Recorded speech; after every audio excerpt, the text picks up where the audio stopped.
Something strange is brewing in Las Vegas, something that could shock the entire NFL.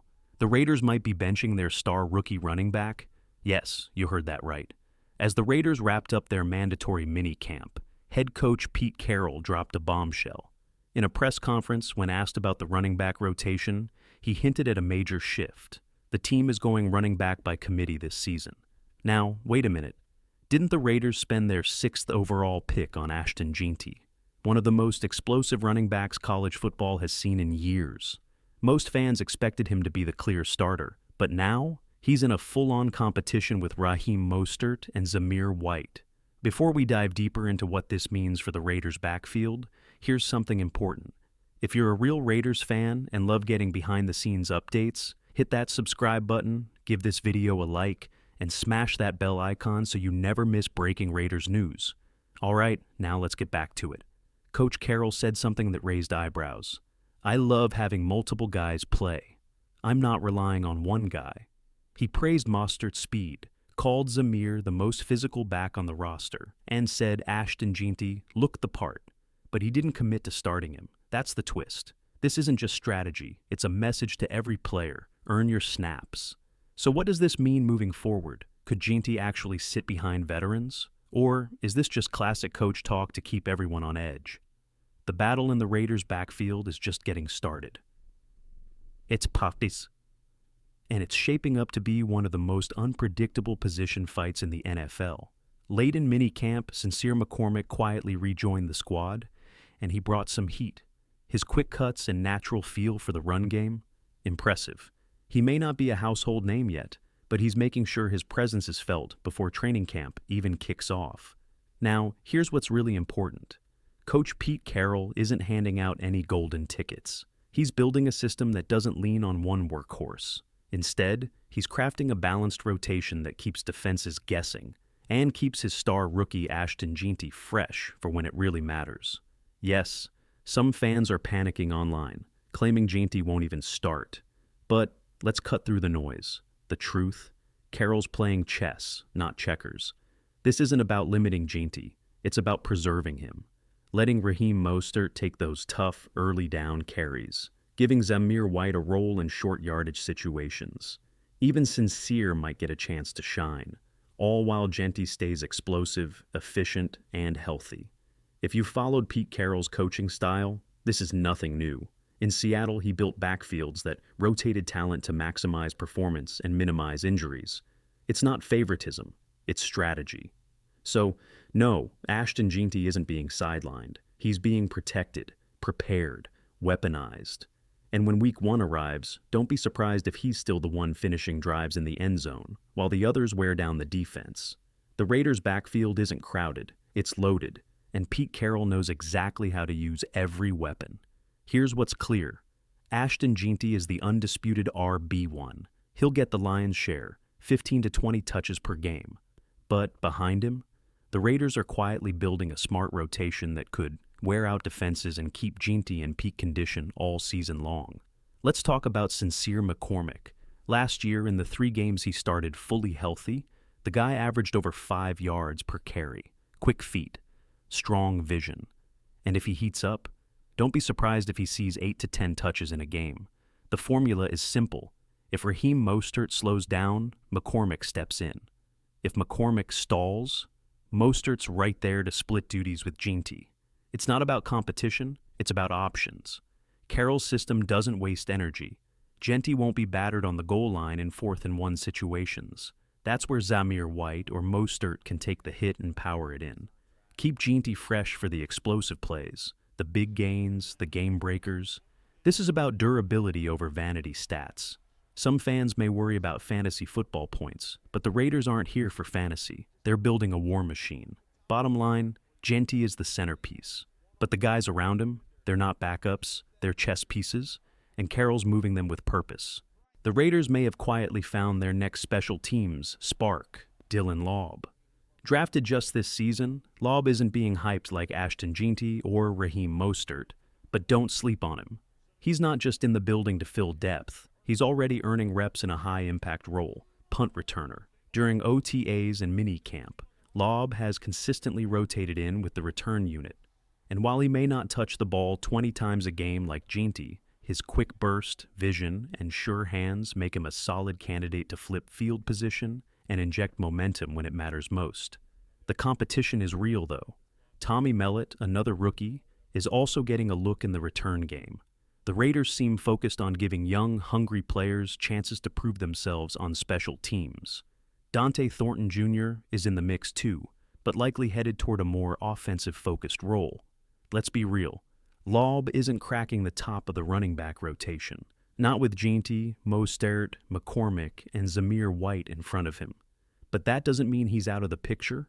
Returning punts could be his ticket to making the final 53-man roster. Laube came from a smaller college program, but he came with something you can't coach: drive. And in a Raiders backfield that's stacked with talent, standing out on special teams might be his shot to show he belongs.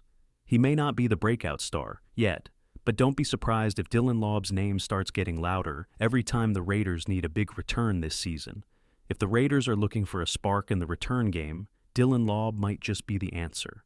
He's already spent a year adjusting to the NFL pace, and now he's showing flashes of the kind of shiftiness coaches love in a punt returner. With his quick feet and natural instinct, Laube has that rare ability to make defenders miss in space, even when they're charging full speed. That's the key difference in returning punts versus kicks. In a punt return, it's about timing, precision, and deception. One step to the side, and a defender can blow right past you. It's not a track meet, it's a mind game. And Laube, he's playing it well. Kick returning requires a different style, more straight-line speed, more high-impact collisions. But punt returning? That's where someone like Laube can truly shine, using angles and footwork to break free. As camp progresses, all eyes will be on whether Laube can lock in that punt returner role. With limited spots and fierce competition in the Raiders' backfield, this special teams opportunity could be the exact path he needs to secure a long-term role. The Raiders' offensive line might finally be taking shape, and there's one name rising fast.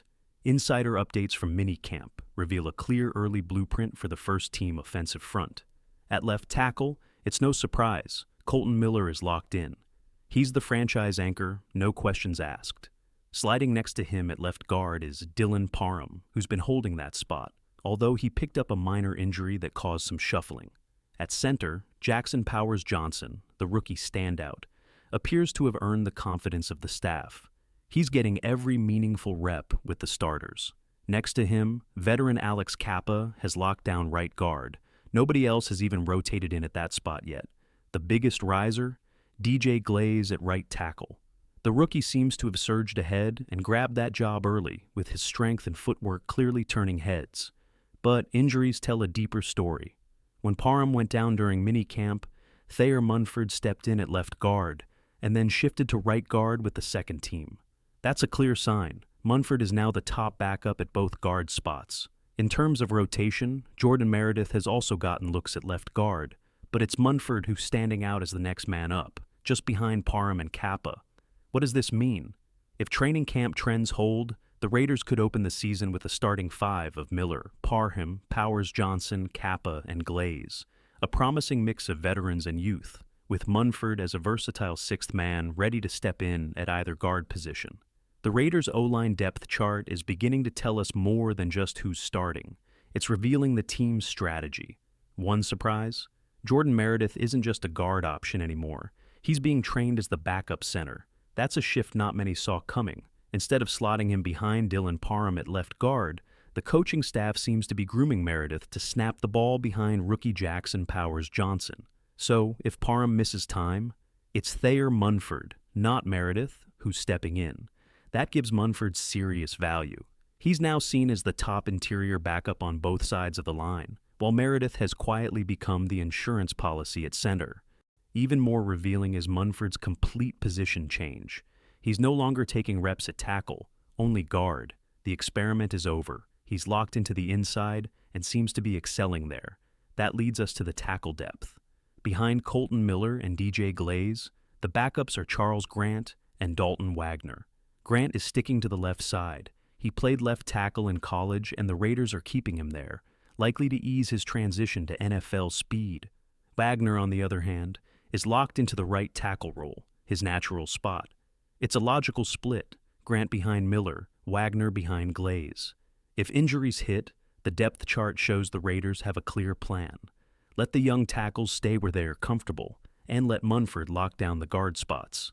Training camp might shuffle a few pieces, but right now, the blueprint is clear, and it shows the Raiders are building their offensive line with both balance and long-term vision in mind.